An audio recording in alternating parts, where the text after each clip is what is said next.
Awesome. We're recording. So this replay will go out to a ton of other coaches. So I'm really excited for this conversation with you, Laura, because I took Monday off this week and to have some fun with my family and ended up working more Tuesday, Wednesday than I really wanted to. And this is one of the things that I think a lot of coaches, especially with the all access online world, we kind of struggle with. Mm-hmm. So I'd love to hear from everybody here. What is it that stresses you out the most about being in this online world, social media? Is it email? Is it constant distractions, notifications? Put it in the chat. And if a couple people want to share, I'd love for that to happen. And oh, Sarah gave Lori props. Her program is amazing. I love it. Thank you. Yes, Sarah's been through it. So Gordon is tech is your nemesis, distractions, fragmented time. Yes, for sure. Grab Dr. Ben Hardy's new book, 10x is easier than 2x. There's a whole entire chapter about how to block your calendar, and it's happening for me starting in September. It's genius the way he talks about blocking full days of your calendar. All right, Lori, I'm going to let you take it away and have the floor. I'm going to highlight you so we can break this up for you. Thank you. And I You're welcome. love that you just mentioned Ben Hardy and Dan Sullivan's book, 10X is easier than 2X. And I love that some people have put in the chat that they've read it, because this is like my new Bible right now. Yeah. And Same. I'm just going to throw it out there. This is the first time I've ever said this in public. I would love to have Ben Hardy on my podcast. I'm connected to him on LinkedIn. Nice. And, but yeah, that would be super fun. And in fact, that actually ties a little bit into what I want to talk about tonight, about the 10X goals and what my 10X goal was. I'm going to share that with y'all at the end. But what I would love to talk about is living a sabbatical life. When I say that, what does that like conjure up in your mind? Is that something that you would want? Or is it like, yeah, that sounds good, but I can never do that? Or what is that? I'm going to make this interactive. I don't know how it normally is, but it's going to be interactive right now. You can call on people if you want. I usually do that. Sarah wants to know what it is. Okay.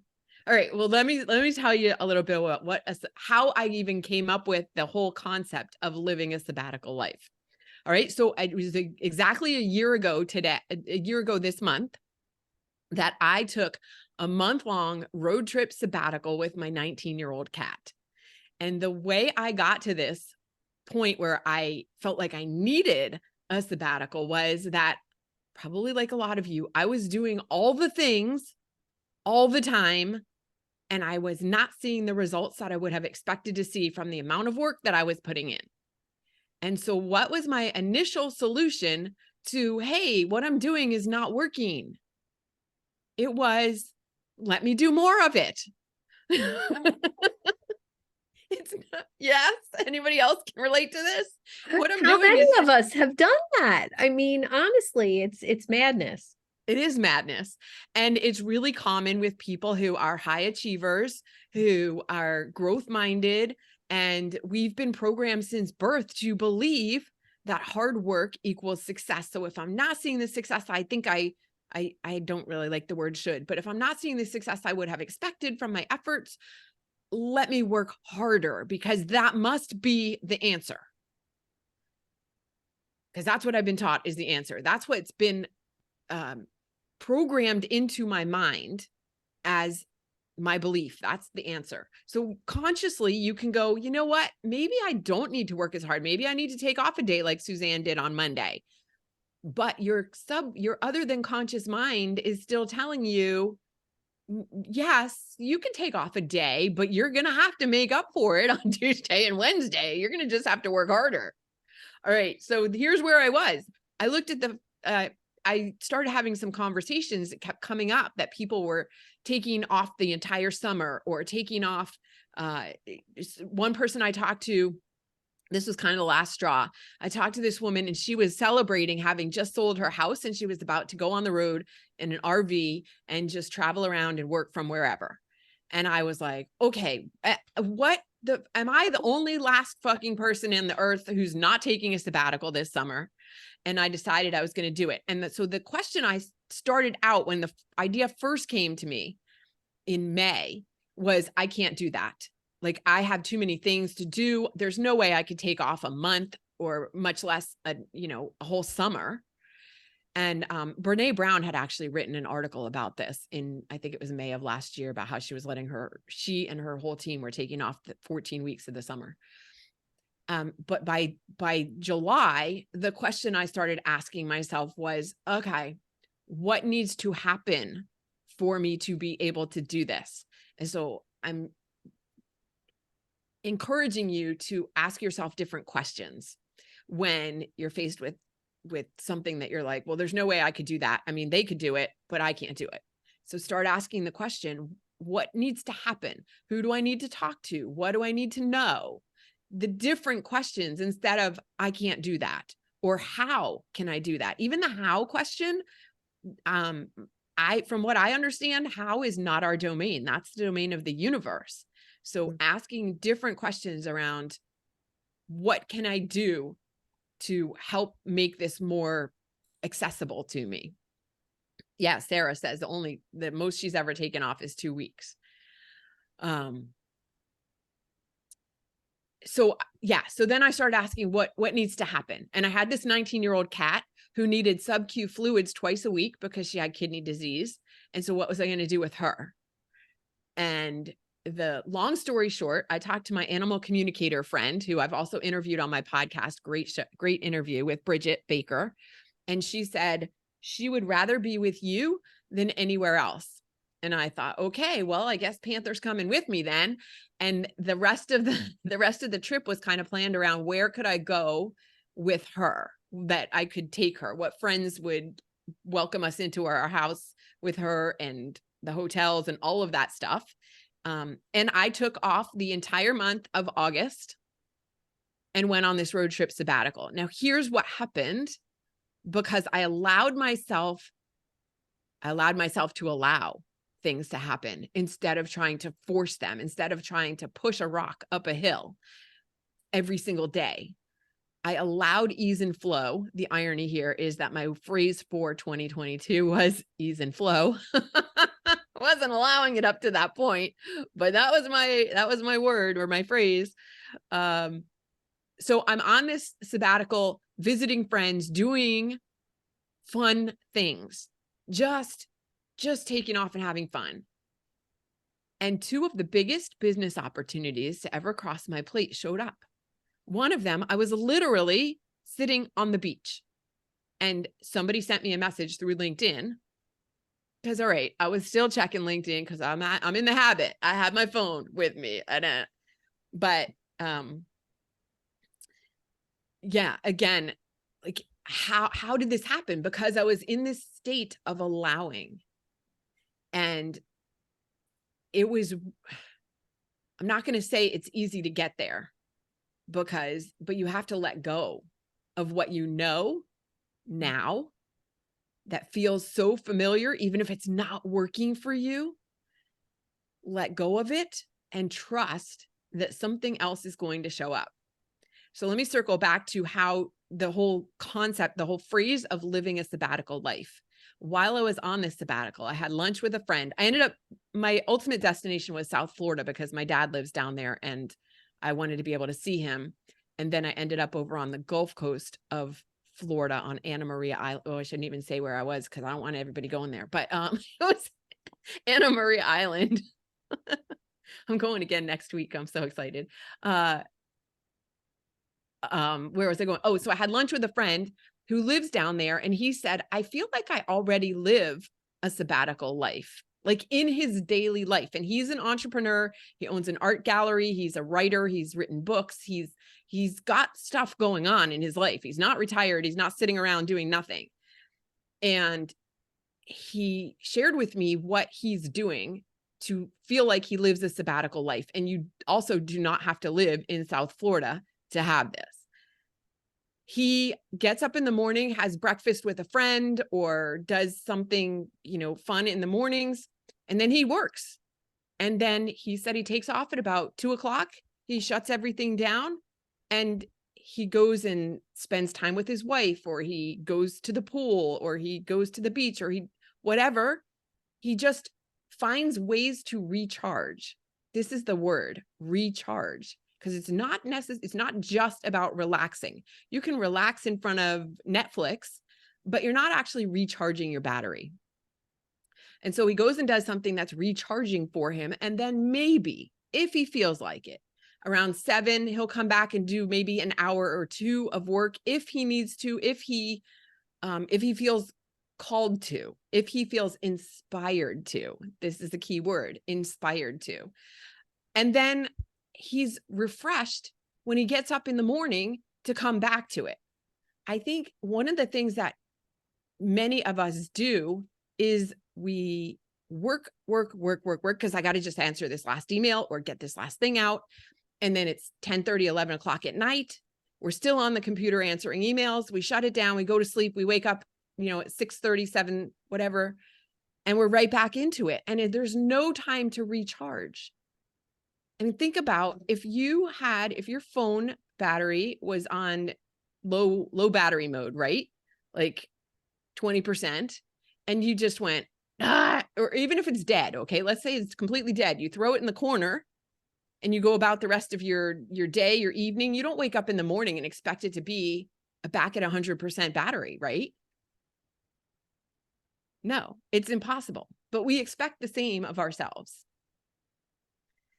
And so we know this is ridiculous, and I'm seeing some agreement with you as you're listening to me. So what can you do to start living this sabbatical life so that you are recharged, so that you are energized, so that you do come into your work every day inspired, instead of like, I just got to get through this? Because again, like that goes back to the whole fine, fuck being fine. Fine is a 4-letter word. That's when you're dragging yourself through your day. So let me open it and ask, like, what are some of the things that you do now, or that you think you would like to do to recharge yourself and to, does this idea of living a sabbatical life sound interesting to you? Let's start with that. I say, hell yes, it sounds exactly.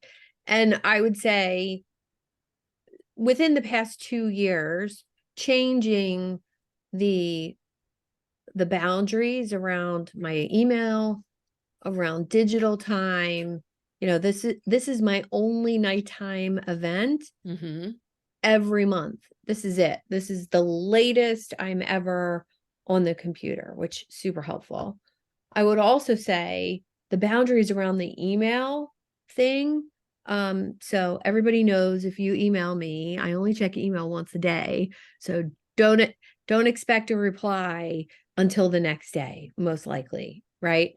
Yeah. And that has changed my life, because when you have to instantly respond to online messages and emails, that sense of urgency that you feel is distracting. Like it distracts from every other task. So that was number 1 for me, changing some notifications on my computer. And all my clients have my phone number, so I don't have to worry about a client having a so-called coaching emergency. That doesn't happen very often. So Right. let's be realistic.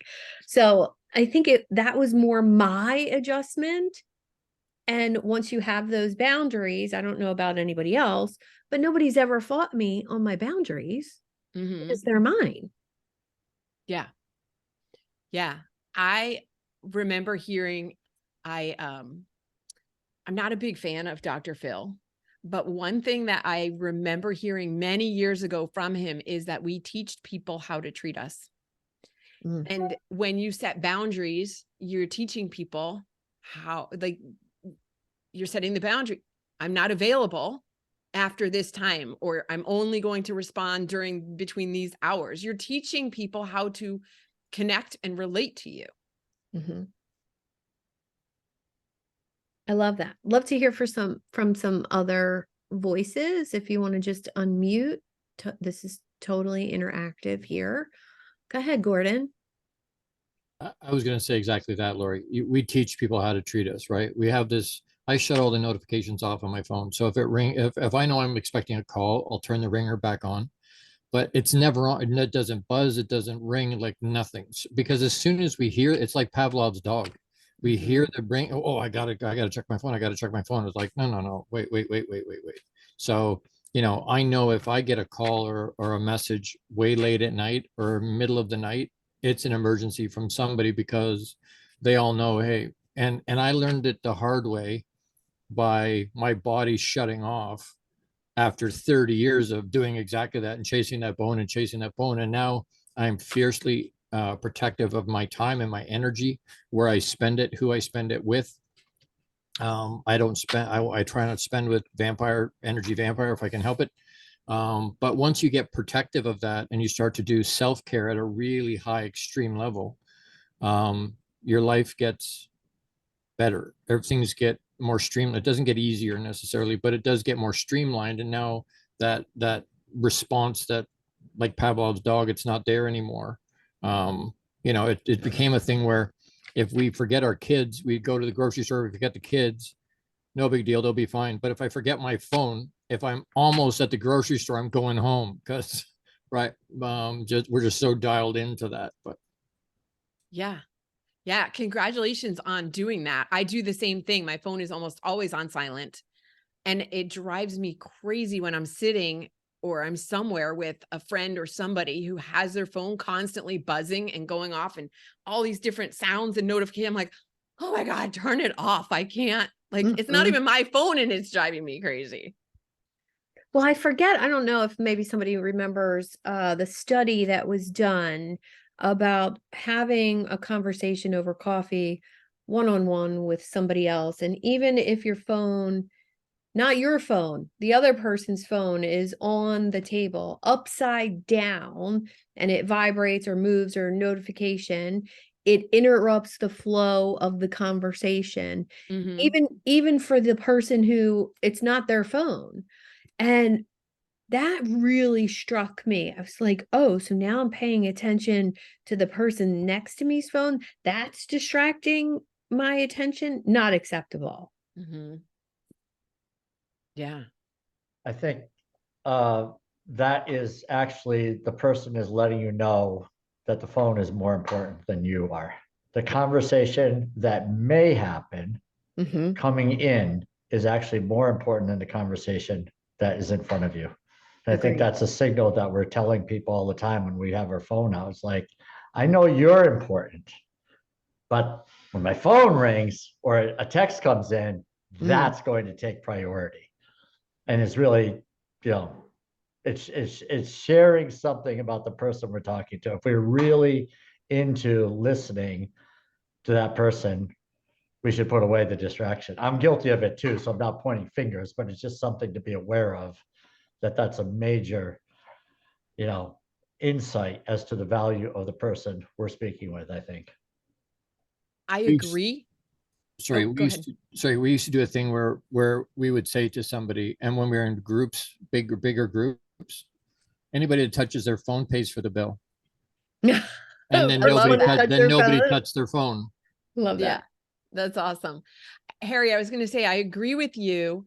And I don't think that people are necessarily aware that that's what they're saying. That's not why their phone is on the table, to say that this is more important than you are. It's just out of habit that they put it there. And then it's out of habit that they pay attention to it, because like we said earlier, Pavlov's response, they just don't even think about how distracting it is, or how, I don't know, disrespectful, maybe too strong, but they're not even thinking of what the message they're sending to you. Let me just take this call first, though, then I have a comment. Okay. 100% agree. This is where the awareness of emotional intelligence comes in, right? Yes. We have conversations like this, and then we become a little more aware of it. It's like bringing your phone to the dinner table, or you're out to eat with your spouse and you put the phone on the table. It's just asinine, really. So I'm telling this in public, so I don't do it anymore. Well, I think that's the interesting thing. So as coaches, we have an opportunity to model this behavior for our friends, our clients, anybody that we meet with. And Zoom is no different. Is your phone like right here out of the screen when you're on Zoom? Are you constantly looking and texting? Or maybe you're even getting texts on your computer, which that's an option with, an Apple computer. Oh, and there goes my alarm to On shut off cue. my phone. Perfect timing, phone. So, where is your phone when you're on Zoom? Mine's out of sight, so I can't even see it. And it's always on silent, but I'm curious about you. Like when you're on Zoom, do you put it away? And what does that look like?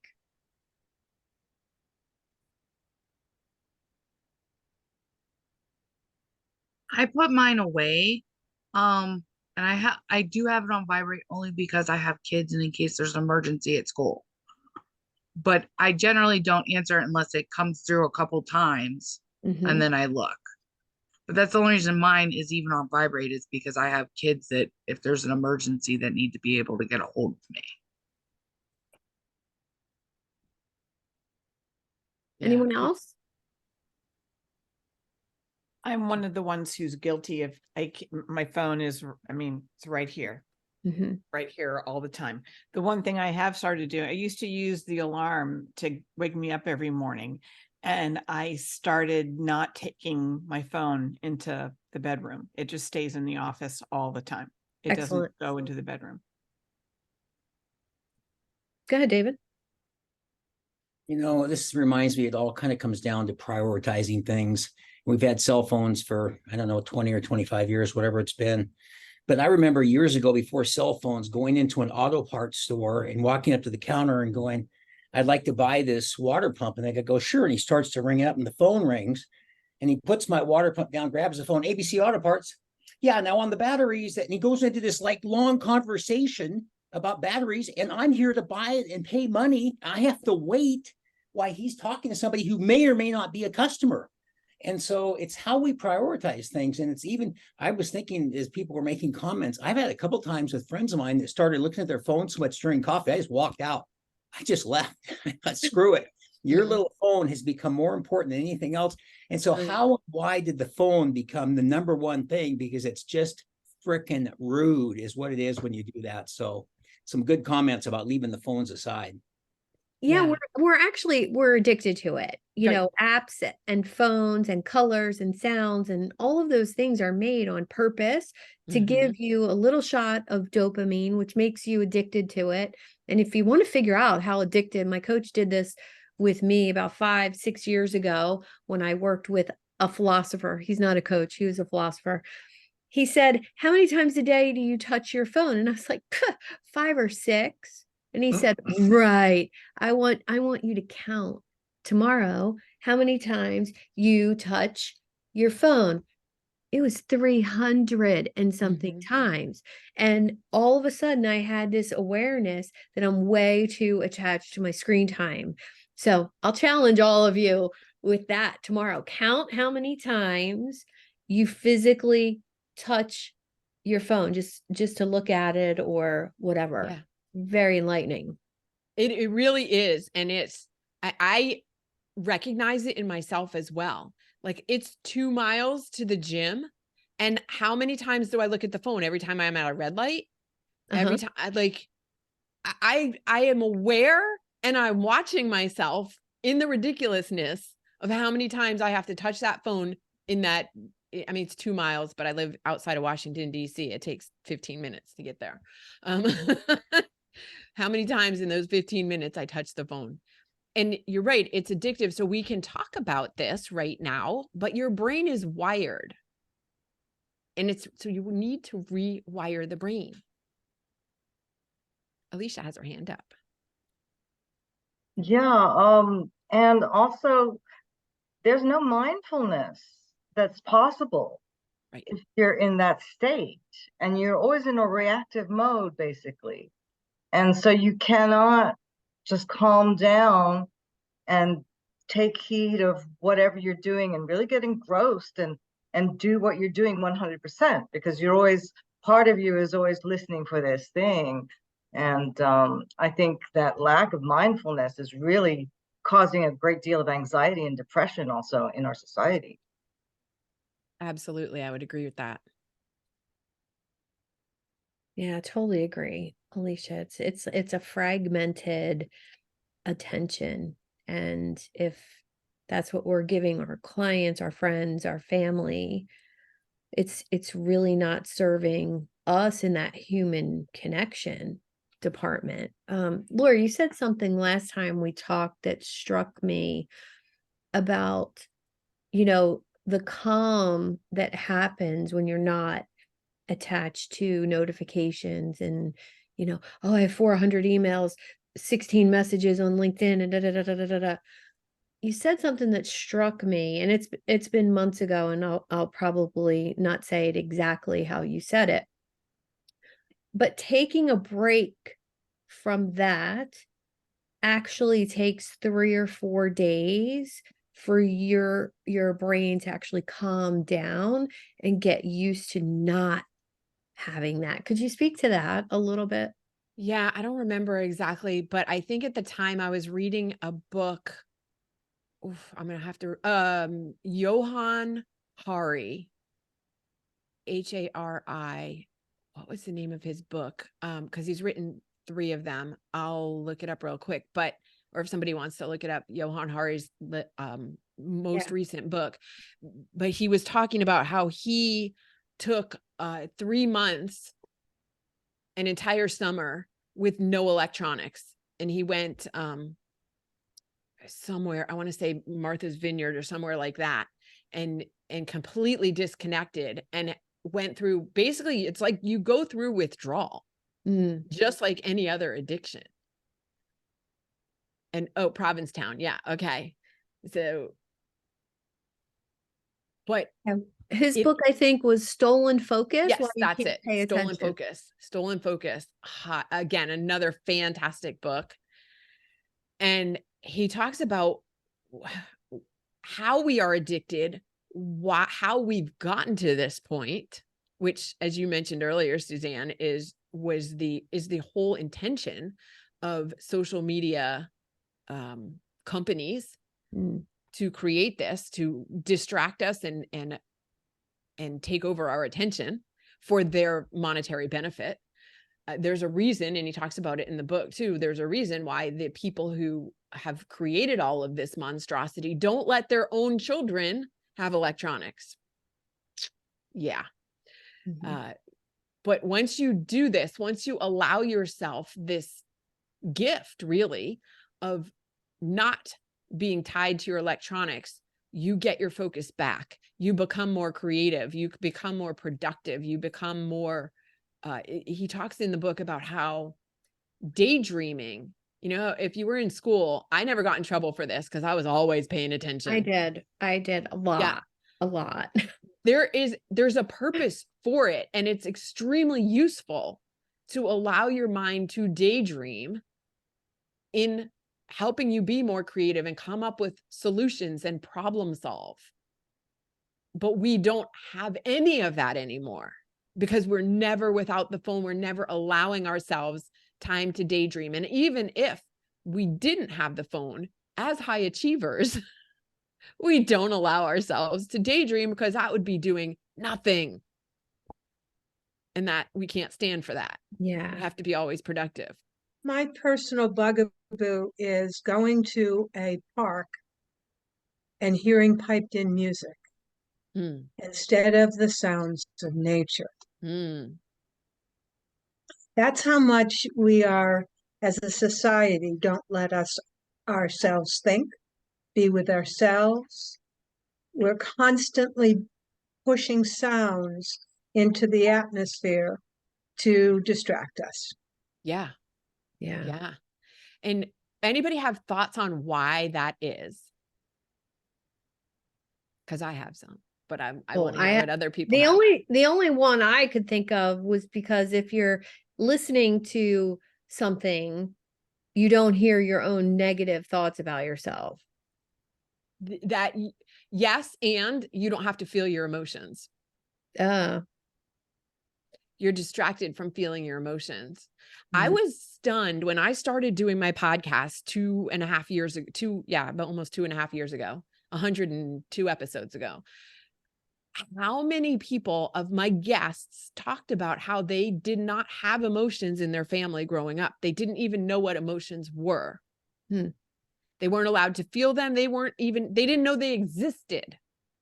And I think that has just become worse. Like, it was surprising to me because that's not how I was raised, but a lot of people have been. And even if, this is why we have, well, I can speculate and on drug companies and whatever. I'm not saying they're not useful, but a lot of times people just want to numb. I don't want to have any feelings. So give me something to help me overcome having any feelings.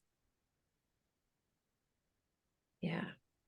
Yeah. Ruthie, you have your hand up. Yeah, and I agree about the emotionless state of mind. Unfortunately, I just, my challenge is, how do I change my mind? I mean, really change my mind into a new person, because that's what, like Dispenza is talking about. You can't just, rearrange yourself. You have to be a new, entirely new person. And I want to know the best way to do that, because I'm working on it, and it's still, a process for sure. Absolutely. It's a process. My suggestion is, first of all, there's not just one way that's going to work for everybody. I think you already know that part. Personally, I use meditation. I learned how to meditate when I was 10 years old. My mom took my brother and me to a meditation course that's now known as the Silva method. But I did not practice it for the next 40 years. Thanks, Chris. And it wasn't until actually my mom passed away in 2014 that I came back to doing it consistently. And once I did, that's when I found, and it was a practice. It wasn't right away. And this is why it's called a meditation practice. You're not going to see the results right away. You might see some results immediately because you're going to have an immediate sense of calm after you're finished or as you're in it. But then the extended results take longer, the time to actually really rewire your brain. And like you said, it's a process. I mean, it's been 9 years that I'm doing it consistently every single morning. And yet I'm still not wired exactly the way I'd like to be. Yeah. Well, and I will say, one of the things that, besides meditation, I did a program called PQ. Yes. And PQ is a program to rewire negative thinking, judgment of self, others. And it's a 6-week program. And I will say about 3 weeks in, I had a moment, kind of like a existential moment, where everything was quiet up here. And I thought, it hasn't been that quiet up there in a long, long time. And all of a sudden, with that quiet comes room for creativity. And I want to go to Keith, the monk without the funk, because this is his jam, right? That we're talking about. I'm Keith. here. Thank you. I was about to raise my hand when Lori started talking about meditation, but Suzanne, you probably know I've been meditating since I was about 6.5 years old. I had health reasons for that, and we won't go into that. But I will also agree with Lori that it's really easy to get out of the habit. It is a practice. But what Alicia and I have been doing lately is we schedule a lot of our time during the day, or you just don't get the things done that you want. And we schedule a brief session in the morning and in the evening to make sure we do that meditation. And there are a lot of styles of meditation out there, and I won't get into my soapbox right now, but it has incredible benefits if you put that into your day every day and put that into practice. And I highly recommend it. You can check out some of my videos if you want to know more about the style I recommend. But any style that really tunes into you, meditation can give you so much benefit, and schedule it into your day so you know you're going to do it. Yeah, I love the idea of you talk about often Keith the walking meditation, and that's something that I do every single day. And it became, you know, normally exercises with music or a podcast or something, and the magic is really going without anything. That's a good point. And a lot of people in some of my classes and coaching sessions have asked me, is it okay if I use music for this? And I'm like, not really, because music is designed to really take your emotions and to capture your attitude and thoughts. And you really need to get into yourself when you're doing meditation. So it's best. I mean, I have said if you need to use white sound to just blank out all the sound, I'm kind of okay with that. But you really need to get inside your own self and not have something else controlling your emotions for this. And again, yes, you brought up the walking meditations, because I'm a big fan of standing, moving, walking meditations. We all sit way too much in today's world. I'm not going to get into how many health issues you can get into just by long-term sitting, but it's a long list. We could stay here all night talking about that. So we need to get up and move. And I love that you do walking meditations. Walking in itself is one of the best things you can do for your body and your mind and your soul. Truly. One of the things that I recommend to clients or other people that I'm talking to when they talk about not being able to sit for a meditation is to put on your favorite hype song and dance for dance for the length of the song and get that energy out and then sit. Yeah, I'm kind of bad about saying, well, don't sit. We sit too much already. Right. But I mean, even in getting some of that energy out so that they can do a meditation. You and I have different philosophies, I can tell already, Yeah, on we definitely meditation, do. because I don't prescribe necessarily being in complete silence if the thoughts are overwhelming. And I feel like everybody has to find what works for them. And I hear you in terms of music, like not like Spotify music, but what about like healing frequencies? I love that for meditations. I mean, I did mention that we all have to do the meditation that tunes into us and that we're in tune with, but I'm just not a fan of seated meditations. I think their time has come and gone. That came from a day and age when everybody walked an average of 30 miles a day. So sitting was a nice balance. Now we're on the other end of that. We need to start doing standing moving meditations. And like I said, we all have to do what we're in tune with. We all should be doing some kind of meditation. That is really crucial and important. And we all have our little soapboxes.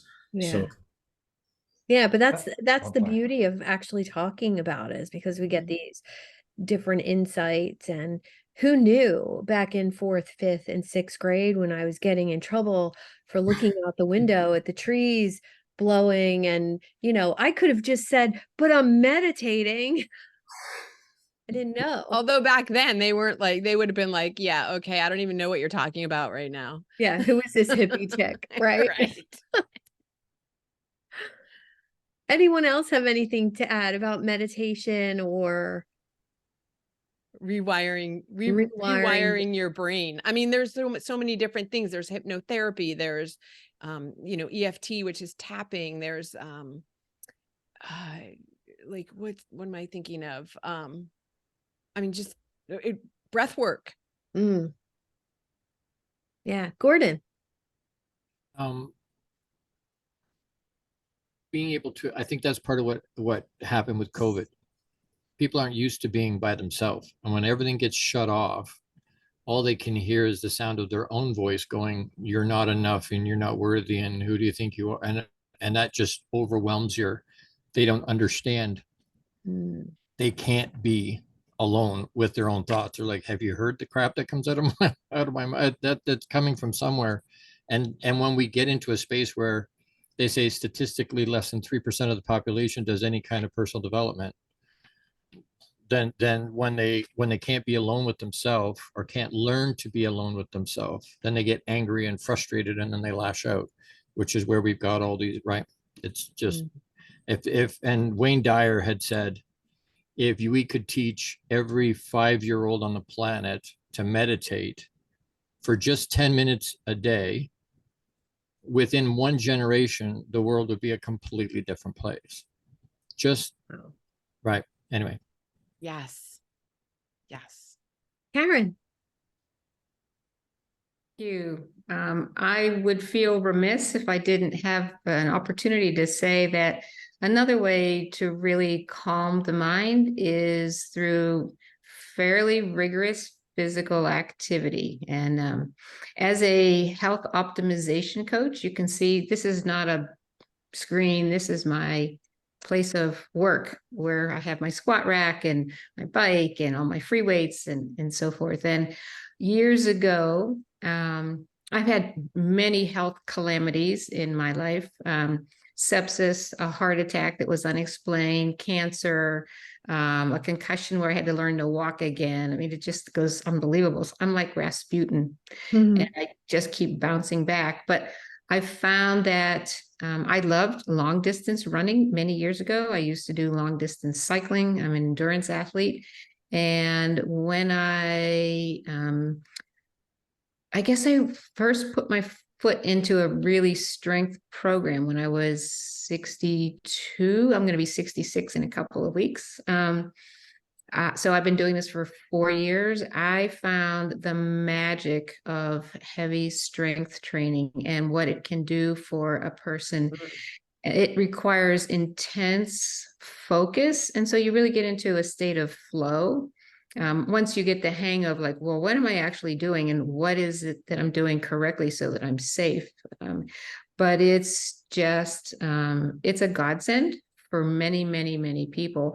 And there's a fair amount of research to show that heavy weight work and HIIT work, so high intensity interval training, can guard oneself against all the buffeting winds of stress. So there's a fair amount of literature on that. So for those that might not be familiar with that or think that I don't think that I could do that, or I think I'm too old to do that, or it seems kind of weird or whatever, I will tell you it is unbelievable. And our clients who we work with will say the same thing, like, well, I don't know if I want to do this. Well, why do you want to try this? Well, my kids said I should try it. And then it doesn't take long and they say, I see the magic of this kind of work. So it almost induces a flow-like state in your brain.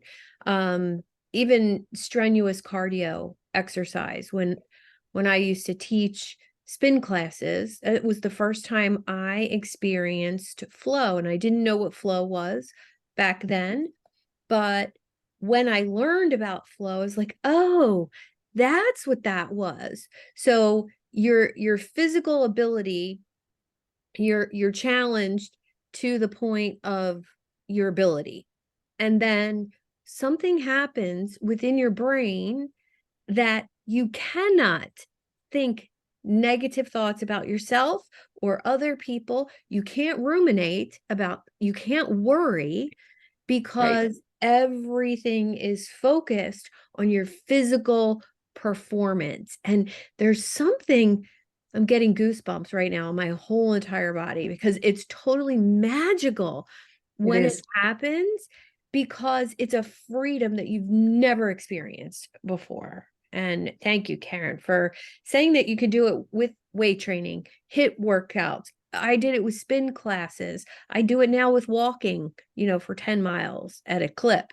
And it's an amazing place of freedom that you get to. Yeah, and I think, what can happen is people can feel overwhelmed and they think, well, what I need to do is step back and rest. I need to step back and check out, when actually what they may benefit from is stepping in and really putting their body and mind to the work. And some people love swimming. That would not be my thing. I'd like to splash in the pool and sit on the beach, but I wouldn't be a distant swimmer. But I have clients who that is what they work on in addition to some of their strength training. So whatever it is that's going to enlighten you and make you feel like, I cannot believe that I'm giving myself this gift of the health that comes from my body movement. We were born to move. And, one of the things that it's easy to forget is the reason why every single one of us on this screen is sitting here on this screen is that there were people in our past who were strong, who were smart, who were somewhat lucky. The opportunity for us to be who we are is based on the human spirit to be able to be strong and healthy and confident. So live to the potential that you have within you to do that. Yeah, truly. Thank you for bringing that up, because I was going to mention that earlier, and then we got onto a different topic about finding something that takes your focus. And to your point, sitting back and resting is resting. It's not necessarily recharging, what I was talking about before, but what you're talking about is actually recharging. You leave that activity with more energy than you had coming into it. Right. And I think the other sort of corollary to that is when I'm leading workouts, one of the intentions is to rest, but the rest is not as a reward for what they've just done or what I've just done. It's to shed fatigue and prepare for what's next. And so then for those folks who are, as you were saying, Larry, about the overachievers, people can understand, well, there's a different intention rather than, oh, I'm just resting, so I must be weak, or I must be resting because I'm just not trying hard enough. But in fact, it's very strategic to rest. I mean, all the best athletes, you see them, they say we're professional nappers. We know how to rest. So it's really very purposeful. Yeah, absolutely. One of the things I found too is actually in my formal bio, it says that you can often find me in the gym, AKA my sanctuary. And, but about a year and a half ago, somebody invited me to do indoor rock climbing, and I had never done it before. And I bring it up because this is an activity, and there are others. I've been in volunteer situations where I used to read to first graders for an hour a week, and it was the same kind of thing, although it wasn't the physical activity, but there is nothing else. There are no other thoughts that can be in your mind while you're doing this activity. And so whether it was reading, whether it's now indoor rock climbing, when I'm on the wall, all I can think about is how do I get to the next hold? And it's so refreshing, like what you were talking about too, Suzanne, like clears your mind like nothing else. Yep. And so I encourage people to find other activities like that, like say yes to something new that you haven't tried. I got invited to this indoor rock climbing, and I'm like, well, I've never done it before. I don't know. Sure, I'll try it out. But it's that being open to trying new things, whether it's meditation, whether it's working out, whether it's whatever, that is in and of itself a form of recharging. Doing something you've never done before, because it requires much more focus than something like driving a car that we've all been doing for 40 years. Mm-hmm. Yeah, I love the idea. Well, I love the idea of challenging yourself in general, to do something new. And, in this book, 10x is easier than 2x, there's a whole section on rest and then recovery and the difference between the two, and how much time professional athletes actually spend. The game is only a couple hours, a couple times a week, but their whole entire week is the rest, recovery, and the prep for that game time, to be at their best.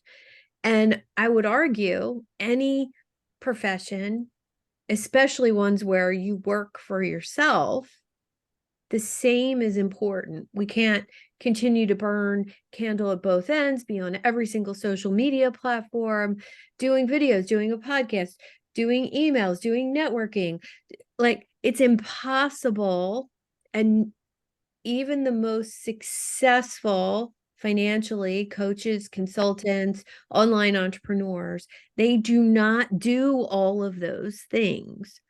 But because we see them all the time, you need this, you need this, no, you need this, no, you need this. Remember that they're all trying to sell you something, that you don't necessarily need all of those things. And I think that took me the longest to learn in the online space. And that coach that challenged me to put the phone away, go away on vacation without the phone, changed me as a coach. And hopefully this conversation tonight, for any of you that are struggling with that, it helps push you in that direction of less is more. And if you're really ready to grow, like 10x yourself, really catapult where you are, it requires that 80-20 principle. But 80% of what you're currently doing needs to go.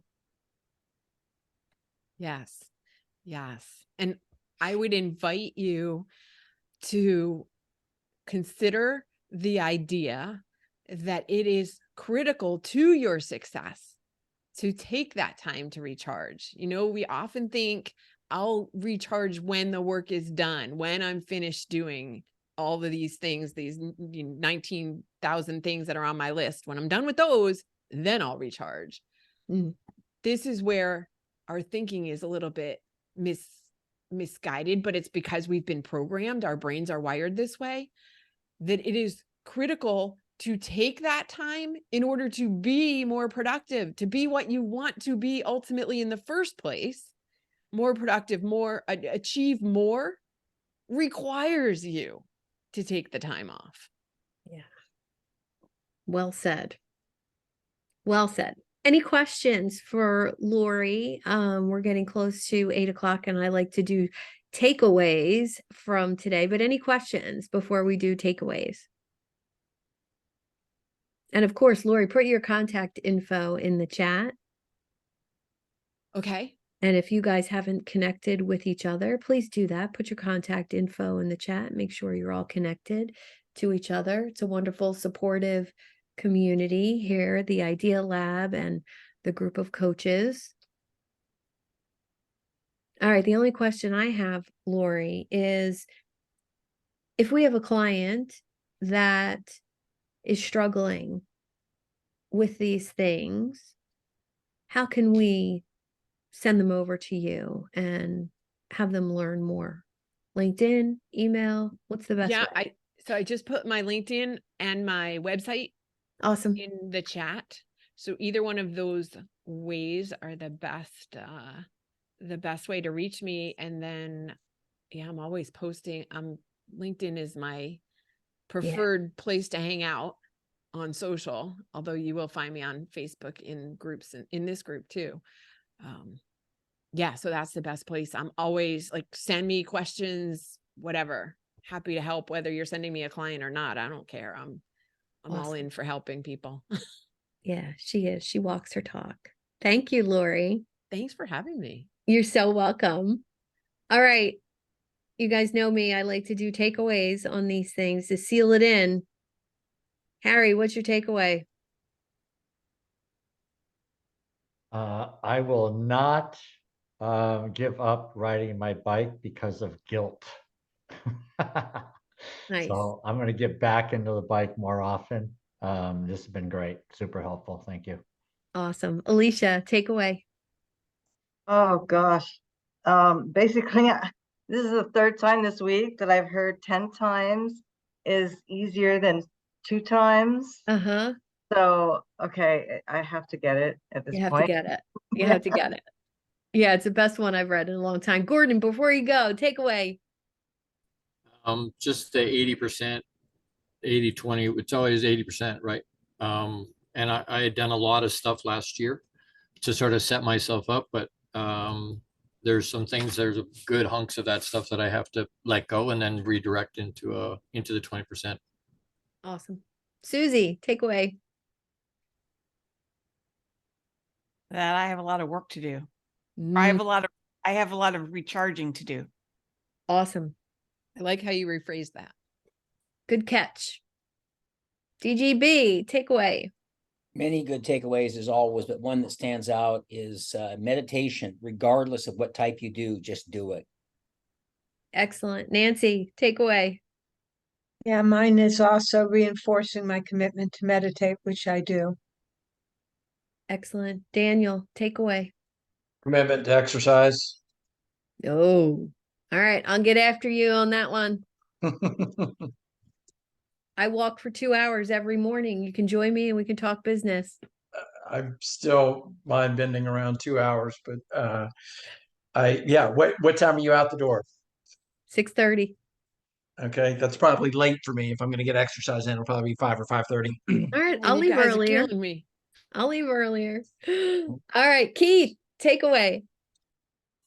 Oh, I think the most important thing that's in my head right now is for all these super high performing people, you really need to look at the fact that our brains don't normally shut off and they keep working, keep working, keep working. Then you fall down.